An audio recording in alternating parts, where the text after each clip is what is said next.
Welcome back. It's the No Cap Podcast. You're in with your boy Javier Fresco. Once again, I'm with Snugs in general. What's happening, brother? What's good with it? You already know it. We blessed, not stressed. We ain't tripping today, bro. Not even tripping, bro. Not even tripping. We'd like to thank y'all for coming back for the second episode of season 2. Yes, sir. Be sure that you smash that subscribe button, man. Please. Share this damn episode, Please, man. Because guess what?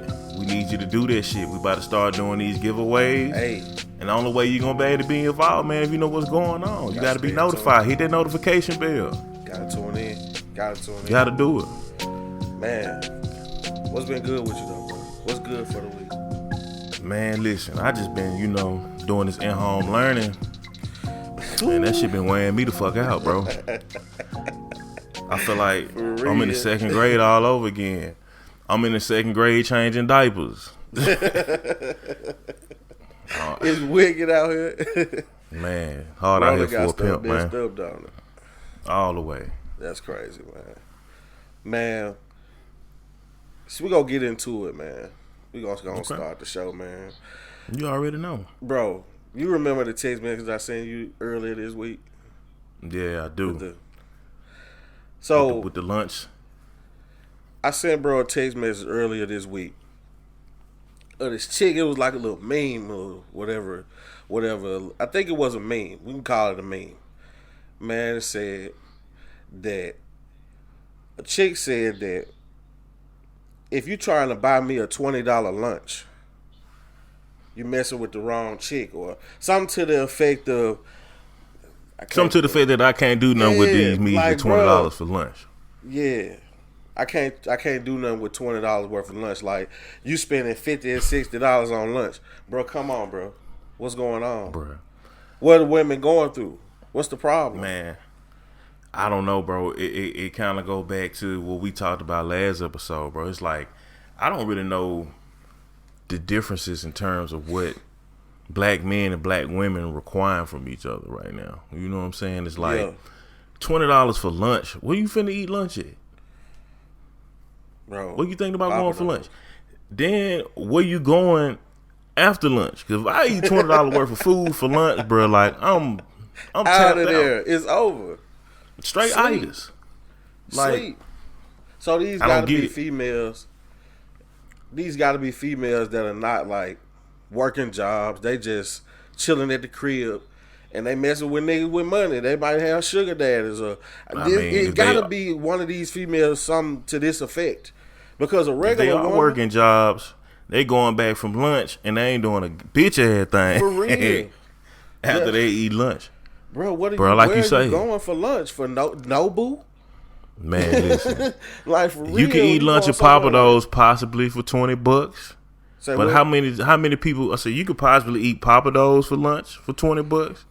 But how many people you know got that much time to go somewhere like that for lunch? That's still a lot of food. You got a 2-hour lunch break? That's a lot of food still. At Papa Do's. That don't make a lot of sense. Anyway, man, women, y'all chime in. What's going on? Like, are we really broke out here? Like, because we can't buy y'all more than $20 worth of lunch? Like, are we really broke because we can't do that? Is that the standard? Are we moving towards that right now? To where $20 is not enough for y'all's lunch? Because if that's the case, then it's a lot of broke boys out here. Man, I'm broke as fuck. It's a lot of broke boys out here, man. So we got to really figure out what's going on. Like, we got to figure out what's really broke. Man, let's talk about that.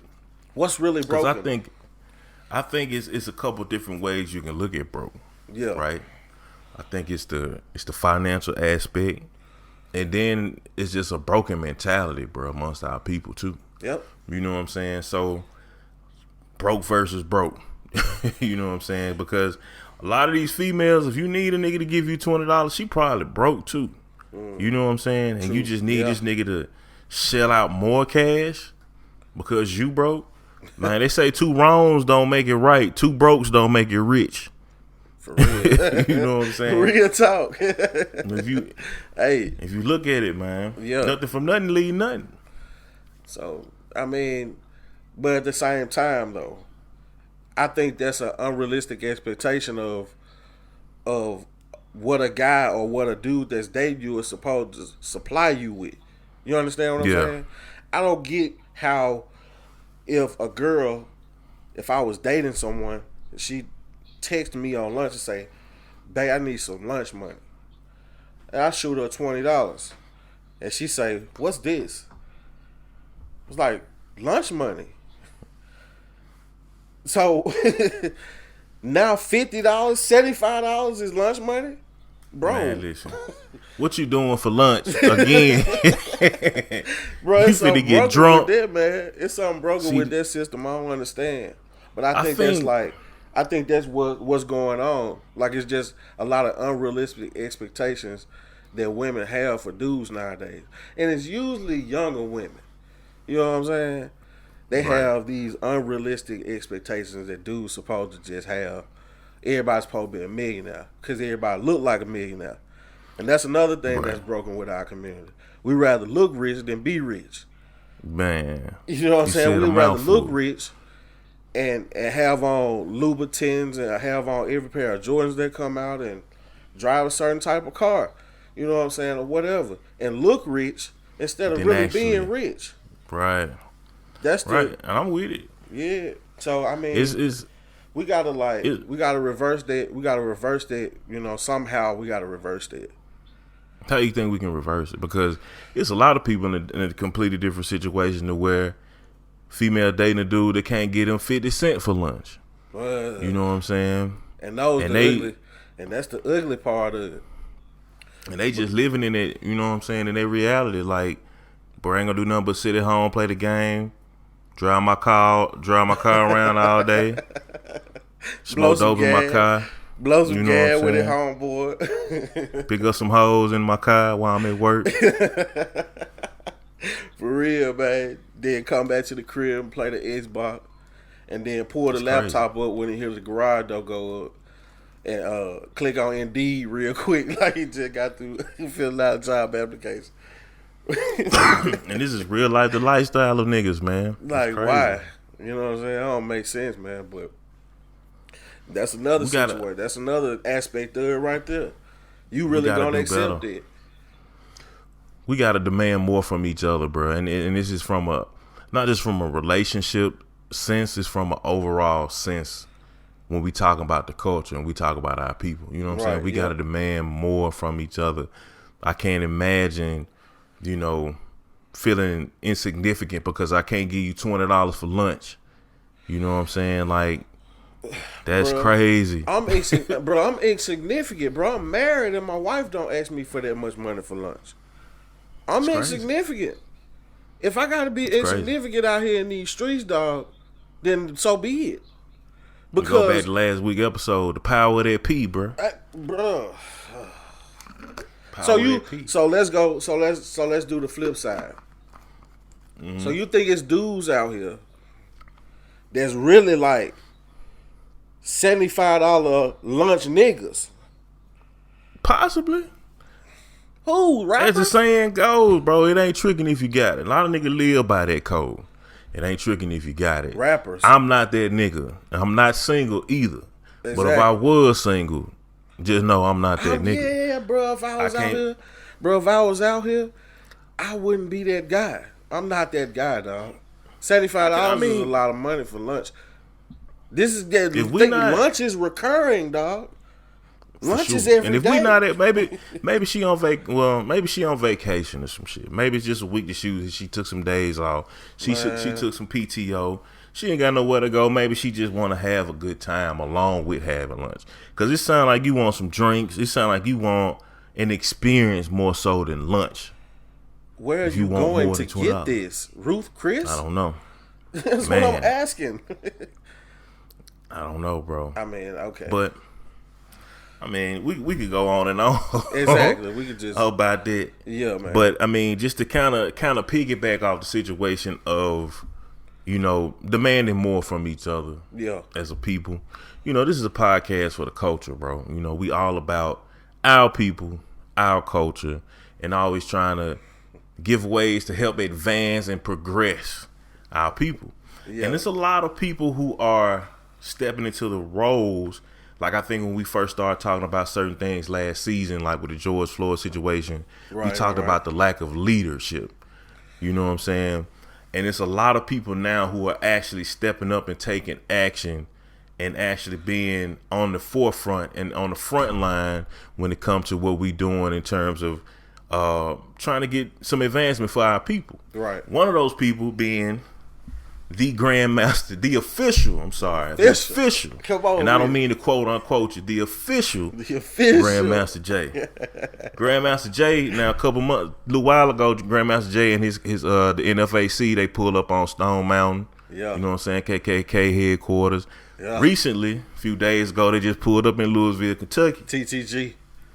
You see what I'm saying? TTG, good boy, trying to go. I'm talking about, listen, they pull up at the Kentucky Derby and they say, no justice, no derby.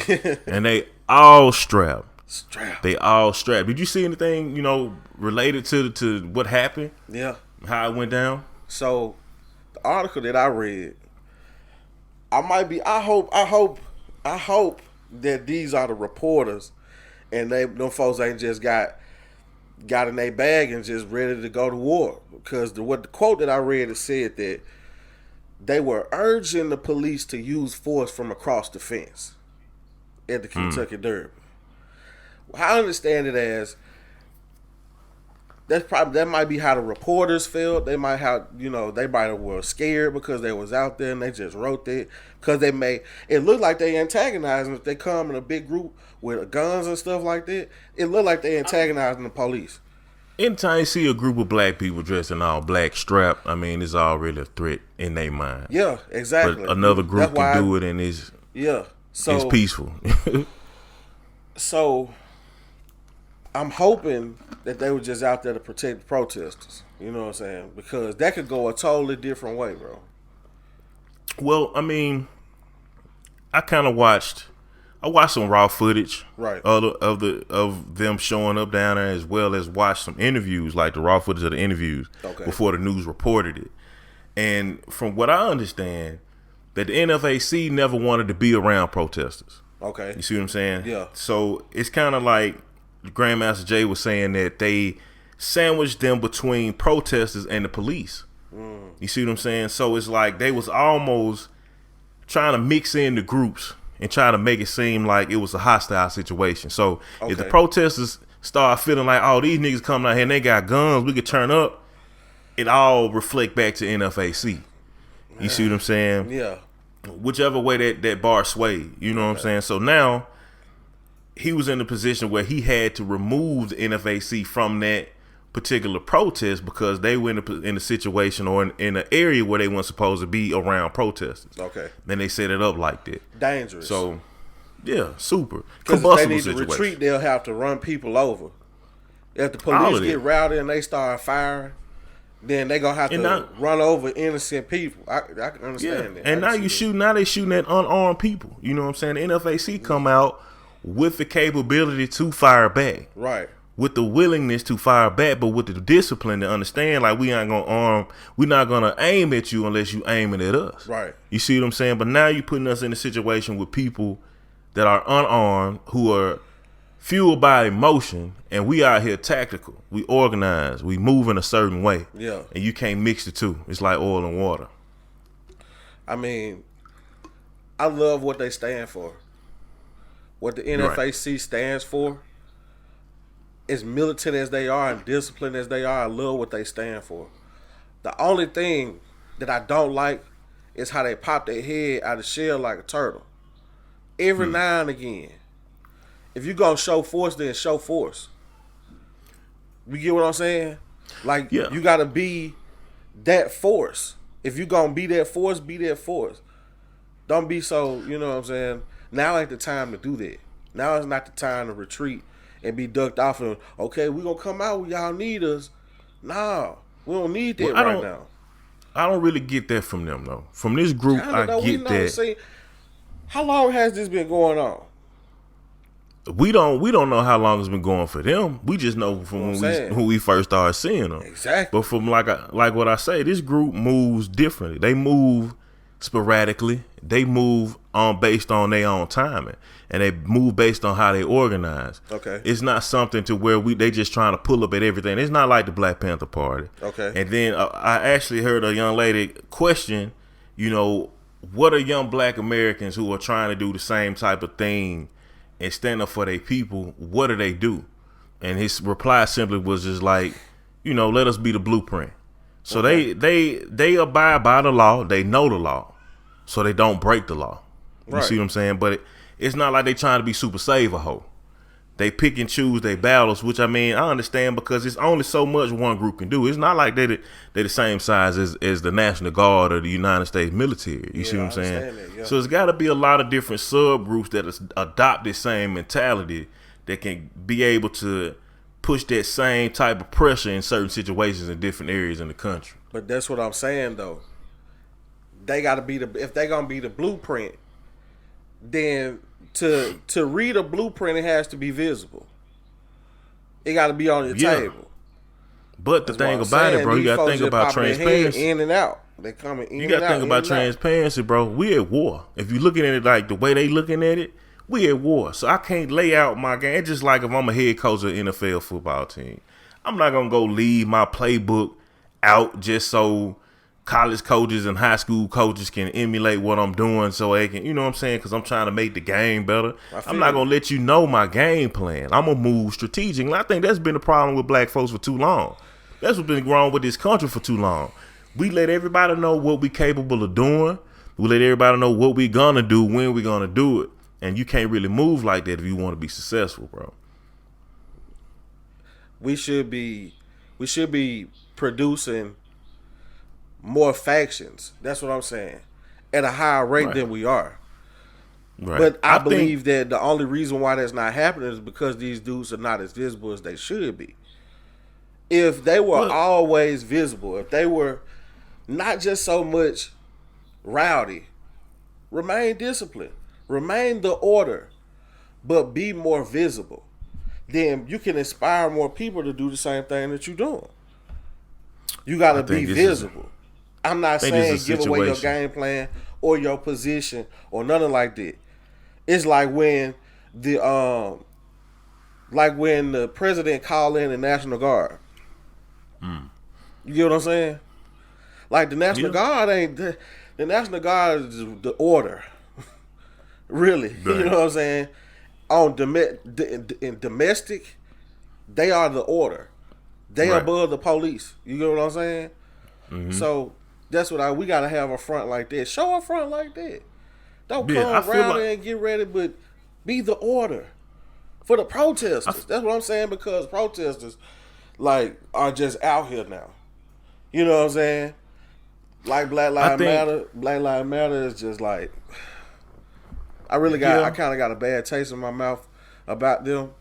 You know what I'm saying? But we'll talk about that a little bit later. Yeah, we're going to get into that because I kind of want to, when it comes to, you know what I'm saying, the visibility, you got to think about it as a leader, you know what I'm saying, as a black leader too. How many of our black leaders stepped out there on the forefront and how many of them still alive today? You know what I'm saying? It's like, there's a lot of people that possess a lot of value. I'm going to be honest with you. When it comes to, when you're talking about moving and somebody being there for the cause when everything happened and being a militant group, I think about the FOI before I think about anybody. Right. Okay. Because to me, just looking at how NFAC was marching in the streets, I'm going to be honest with you, bro. There's a lot of folks out there was out of shape. I'm talking about they stomach hanging over they belt. And I ain't trying to, bash or throw no shade. But we looking at terms of like, we at war. How many times you see the United States military put soldiers on the battlefield, bro, that's obese, that's, you know what I'm saying, can't be physically fit? It ain't gonna happen. That's so, you know what I'm saying? To be in the military. Exactly. So I feel like when it comes to them type of specs and them type of requirements, the Fruit of Islam is one of the groups that they completely train and prepare their soldiers for a situation like that. You never see them carry a gun. So I think that's the blueprint.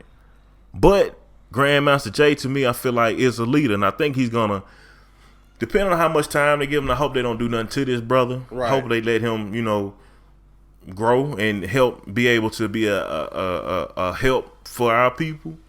But I feel like he's gonna be one of those leaders that we saw in the past. That's gonna be really, really about that action. If he get enough following, and if he get the right people following him. Right, man. I believe that that's true. I believe that that's true, but they're not posing a threat right now, so we don't gotta really worry about that. They're not posing a real threat. Maybe with numbers, but not even really. You know what I'm saying? With numbers. So I just believe that they gotta be more visible. But like I was saying, man, with Black Lives Matter, bro. If you want to move into this, we could talk about this because this is kind of wild to me. Hold on, before you even go into Black Lives Matter, I just want to do a quick sidebar right here because we talking about all this shit everything we've been talking about has been happening in 2020. Right, been a crazy fucking year. We got black militias rising up. We got black people being shot in the streets. Man. We got professional athletes protesting. What you think is going to be a documentary for this year? No doubt. Right? No what doubt. What you think? Hopefully, 10 years up the road, hopefully we can see it. Right. What you think gonna be the soundtrack of 2020? Ooh. For the documentary of 2020. Little baby. Yeah. Little baby. I can rock with it. Little baby. The baby gonna be he got not even just because of the conscious song he put out. Nah, I'm not even talking about that. I'm talking about just that nigga sound. Period. Yeah. Lil Baby gonna be the soundtrack of 2020, dog. Because that nigga came out and he was the most innovative nigga musically to me, as far as like putting together a good project what people really enjoyed. Yeah. In the midst of all this going on, then he put a deluxe version out. And then he did a conscious song. Then he killing freestyle. It's gonna be baby. I feel like it is, bro. I agree with you. Dog. For real. All right, so let's move on. Let us know what you think about that soundtrack of 2020. We're talking about 10 years from today. If a documentary came out about 2020, a lot of people have lost their lives, man. What's going to be the soundtrack of 2020 with all this craziness going on in the world? Leave it in the comments. We want to see what you're talking about. Real talk. All right, so back on topic. We're talking about demanding more. Let's talk about accountability. We're talking about Black Lives Matter. Yeah. Right? A lot of people have a lot of mixed emotions about Black Lives Matter, bro. I'm interested. Let's kind of go a little bit deeper than the surface of what we've already talked about with Black Lives Matter. How do you feel about Black Lives Matter? Bro, I live in Jackson, Mississippi. Yeah. From an account from a person in Jackson, Mississippi, when they came to have a protest here, as they basically said that it was a photo op. It was a photo op for them to come here and have people up there doing spoken word and people clapping and cheering, and so they could take pictures of everybody with their fists in the air and people out there dancing. And what is that? It's not a protest, bro. What is this? It's not. That's not showing a united front. That's a photo op. 2, George Floyd got killed. Where's all this money they got donated to Black Lives Matter? What they doing with it? So we got to keep. It's about, like you just said, it's about accountability. It's also about checks and balance. I don't really feel like the Black Lives Matter movement have a lot of checks and balance on who balancing the checks. You get what I'm saying? Who balancing the books? What's going on? I really feel like, man, there's a lot of different groups, including groups like Black Lives Matter, who have alternate agendas. You know what I'm saying? Like, there's black people who trying to push for something, right? But the overall goal is not that of the total advancement of all black people. A lot of people talk about, they want to destroy the nuclear family, things of that nature. So, like, I don't really think I can rock with that. Now, the expression that Black Lives Matter, I'm with it all day long. And I think a lot of people agree with that. Yeah. But when it comes down to the organization, I really feel like, just like you said, bro, we need an organization that is created by black people, for black people, run by black people. You see what I'm saying? Without any subsectors like religion, sexual orientation, any of that shit playing a part in terms of the agenda we pushing, because overall we pushing for the black agenda, what we need as a people, what we want as a people. And once you get into that, you break that down however you need to, but we need to come up as a people first before we start separating each other. It's strength in numbers, bro. Divided, we gonna fall. Unfortunately, I hate to be the bearer of bad news. Not gonna happen. People have too many ulterior motives. Like we just got through saying, the Black Lives Matter movement got an ulterior motive, or whatever it is. Like you said, they want to destroy the nuclear family. They want the man to be outside the household. They want it to be whatever kind of family, you know what I'm saying, or how, you know, whatever they got going on. But at the same time, you could go and look at anything. What's supposed to be for black people by black people is the NAACP.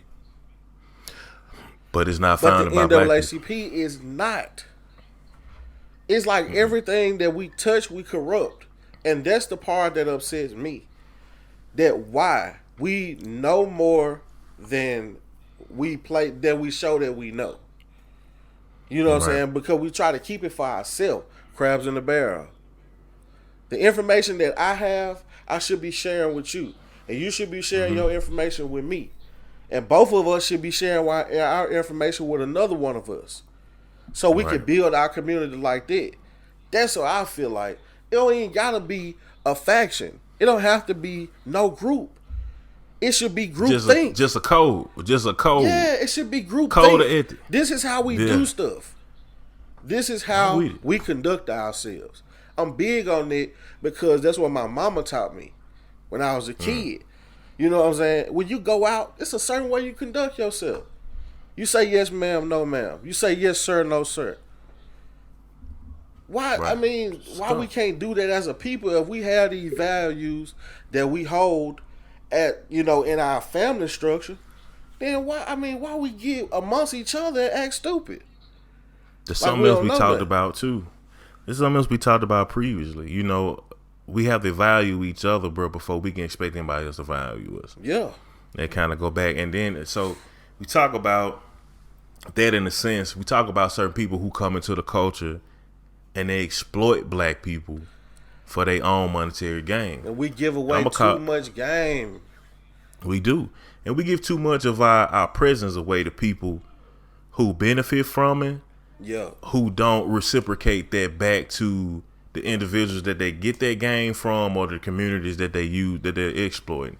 Somebody like Vlad, you know what I'm saying? Right. Vlad TV, bro, has numerous people on his show, black people, whether it be gangsters from back in the day, whether it be your hottest rapper, whatever.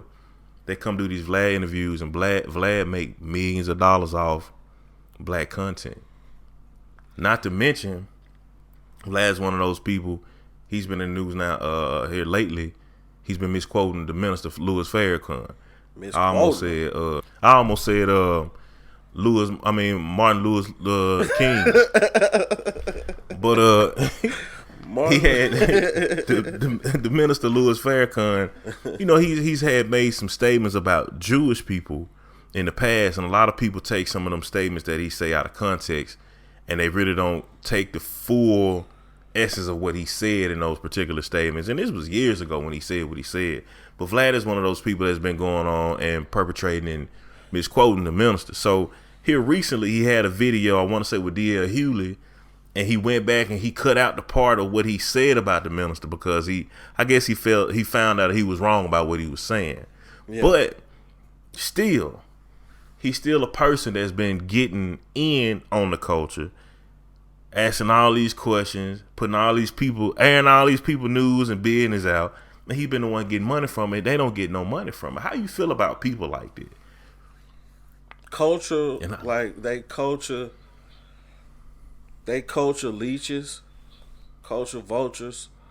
We already know what they're called, but the thing about it is, I don't fault them.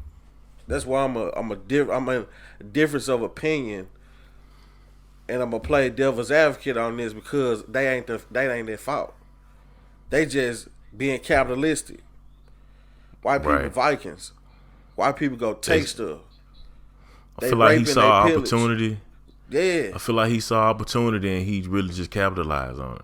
We gotta stop giving away game. We gotta stop giving away. We gotta stop. It's a parable that say you cast your pearls to the swine. We gotta stop doing that. That's what we do. We take our good stuff and we think white people can make it better. It's ridiculous. Or we think what they have is a better platform for us to take our stuff to. Exactly. You know what I'm saying? Instead of taking that value to somebody that look like us and spreading that value to that platform as well. Yeah. It's kind of crazy. I mean, I'm all for that. What you just said, I'm all for taking it to, somebody with a new platform or somebody with a platform period that look like you. They can relate to you. They can understand what you're talking about and what you're going through and what you went through. All of these stories should be shared by us because we can depict the story. Me and you sit up and we often talk about stories. You know what I'm saying? And we know these stories because we know these people in these stories. You know what I'm saying? We should be telling our own story, not somebody telling our story for us. That's been the case since we came here. Right. And I think, it's a level of distrust, though. We talk about this a lot. It's a level of distrust within our people to where we don't trust. I don't know. We don't trust the quality, or we don't trust the brand, or I don't know what it is. Sometimes niggas just be scandalous and shady, bro. And one example of that is a person that I thought was really, really making a splash when it comes to black people investing and being able to generate generational wealth. Right. And I'm talking about Jay Morrison with the Tulsa Real Estate Fund. A lot of people are really, really upset with, what they thought they were going to get out of those investments, and they haven't had a return on those investments as of yet. Right. So, I mean, it's like when you have people who say we conduct business a certain way, and then they give you something different. You know what I'm saying? The proof is in the pudding a lot of time when it comes to dealing with our people. It's like, this is huge, bro. These people generated over like $50 million with like tens of thousands of investors. You see what I'm saying? Black people mostly. These niggas. And a lot of people vetted these people. Professional athletes, artists, you know what I'm saying? Vetted this group, put their money into it, and here we are now. You got people if you go on Facebook, not on Facebook, if you go on YouTube right now, you see so many people calling these people out, calling for refunds. These niggas, bro. And it ain't no good look. These niggas, bro. Oh my God. Niggas, bro. See, this is what I'm talking about. This is the prime example of what I'm talking about. The niggas just have to do stuff for themselves. $50 million. Just think about what $50 million could do for African American people if it circulated our community. Right?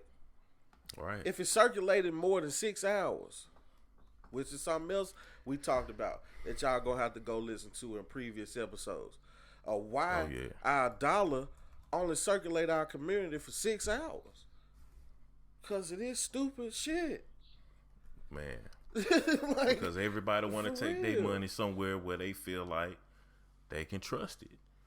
And a lot of folks think white ice is colder, but sometimes people just feel like it's more secure to go a different route.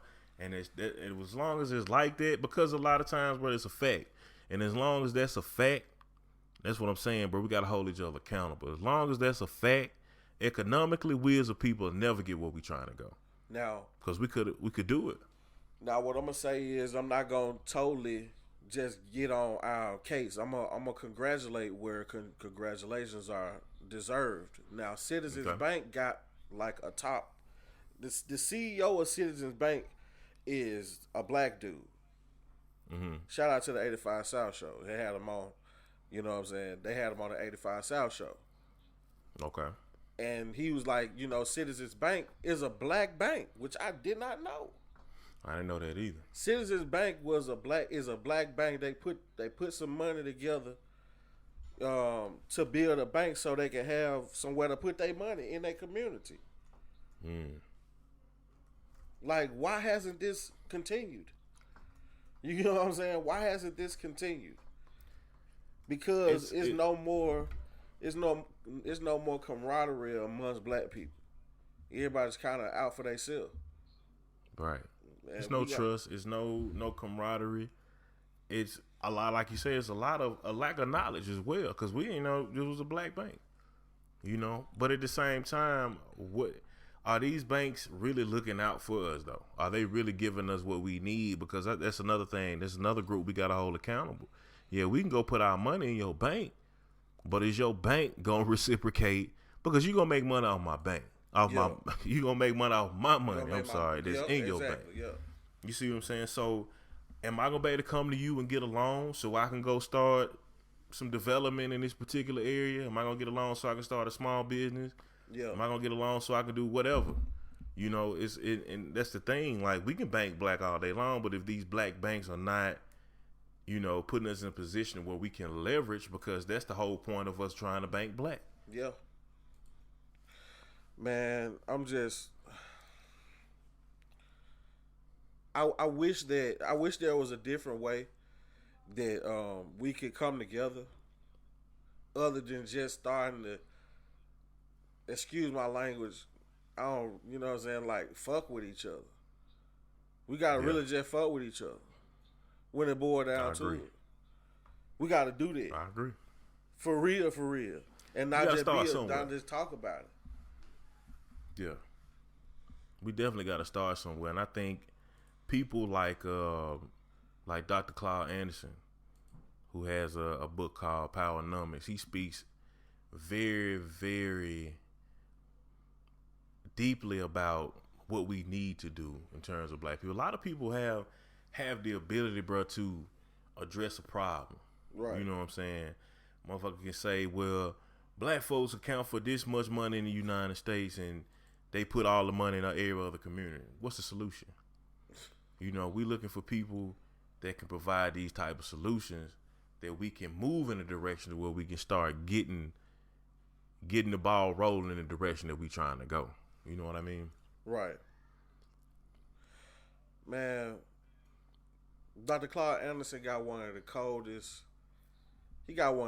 quotes I've ever heard in my life. Dude was on the Breakfast Club. He said, black people don't produce nothing but sweat. Mm-hmm. And it's the truth. Sweat, dog. Sweat economics. That's it. That's it. Playing basketball, playing football, dancing, singing, rapping, working real hard. That's it. Selling dope. And you know what's crazy? Outside in Mississippi in the summertime. Crazy thing is, bro, I was talking to my pops. I was talking to my pops a few days ago. And I don't know how we started talking about this, but he was telling me about his grandmother. Yeah. He was like, you know what I'm saying, she was a farmer, and they would go to the market and sell like a lot of goods. Like, she grew cucumbers. Okay. And they'd sell them to Vlasic.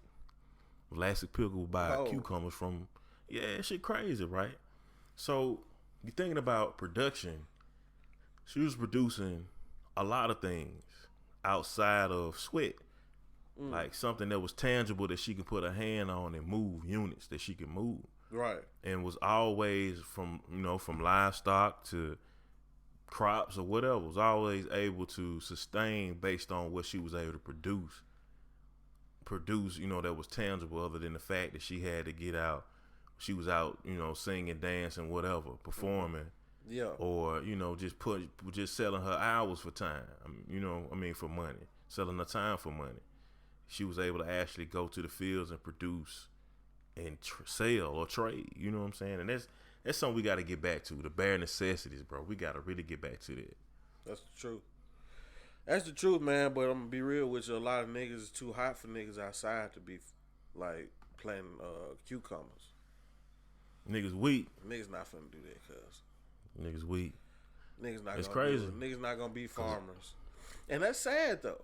Because what if it came down to it where we had to, and white people said, okay, y'all niggas complaining all this time. Here go y'all 3 million acres of land. Bye. Fuck out of here. Yeah. What are we gonna do? Are we gonna go farm? Are we gonna go be farmers? We gonna cultivate land and we gonna wrangle wild animals and all that stuff. Are we gonna do that? No. I feel like a lot of some people will now, because I know I got people in my family, bro, that's all for this shit. I think it's a place though. Everybody has a place. Everybody can't do the same shit. You know what I'm saying? If we talking about starting over from square one, everybody can't be a farmer. Everybody can't be in the military. Everybody can't be an entertainer. Everybody got to play their role. You know what I'm saying? Everybody got to play their role. There's some people that straight up do that shit. It's just a matter of us being able to pool resources and to pool effort together. You know what I'm saying? The willingness to work together for one cause. You know, there's a lot of people who won't. I agree. I'm not trying to be in no field either, because I'm just not trying to do this shit. I do that for myself. Yeah, that's different. When you talking about mass production, like you trying to feed a large amount of people and provide food for a large amount of people, I don't see me doing that shit. So you think we gonna break it down into subsects? Oh yeah, for sure. Starting off, we ain't gonna be able to do that. And I ain't just trying to go real deep into this because I know this is like a sidebar, but we ain't gonna be able to do that. All the men are gonna have to be farmers and hunters. The women are gonna have to be gatherers, like Indians. Yeah. Real talk. Cause we don't know what's out here. We gotta figure out what's out here. That's a fact, man. But I think when I think about these type of things, I always think about preparation. I feel like, it's a lot of people like Akon who go to Africa and they start cultivating their own cities. Right. I don't always think coming from, a seed and we got to plant the seed in the ground and we got to start all the way over. Might be like that. But I always think if we prepare ourselves, like these conversations that we have now, we actually took action and start moving towards some of this ideology, right, we could prepare ourselves to have a better startup than just starting from the ground. Because think about it, bro, we already down. We got to go all the way back down to where we was at to pick ourselves back up to where we are today and then try to advance from this point.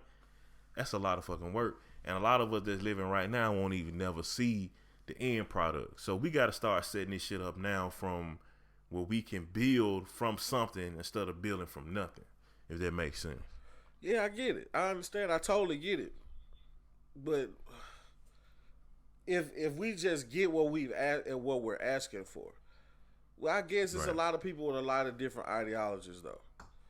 It's a lot of people that want a lot of different shit too. One certain situation, right? I guess though, if we could do something that Akon is doing, and build our own city, build Wakanda for real. Build a real, right. That's a tongue twister. A real Wakanda. Real life. Do that for real. Well, I think, the thing about it too, bro, we all have to, like, we talk about these leaders and we talk about everybody who has their own idea of what we need to do and what needs to be taking place. There's a couple people I want to point out that have some paperwork that's in motion, whether it be petitions or whatever you want to call them. Ice Cube has he has a contract with Black America. Yeah. T.I. also has a petition that he's going against a company who was very, very deeply involved with the transatlantic slave trade, where he's trying to recoup some money based on what we feel like we owe. Based on their involvement with this. So I'm going to put some links at the bottom of this video.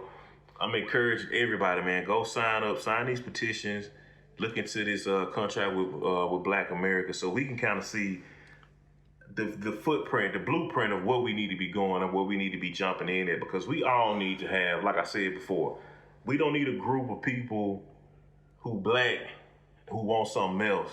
We need a group of people that's Black and who want the advancement of Black people. And I ain't talking about the NAACP. I'm talking about us, the real us, moving together at one accord. So go check out these documents, and then you can sign up for them. We're gonna put the links down in the comments below. Yeah, no doubt. Man, click the links, man. Check out that information. Man, that stuff is heavy, man. The stuff is real heavy, man. We gotta really do better as a people. Like you said, we gotta be more prepared. And I think that the more prepared we are, the better off we'll be in the long run, the better our future will be. But we gotta start, like I said, we gotta start really messing with each other. You gotta start sharing information.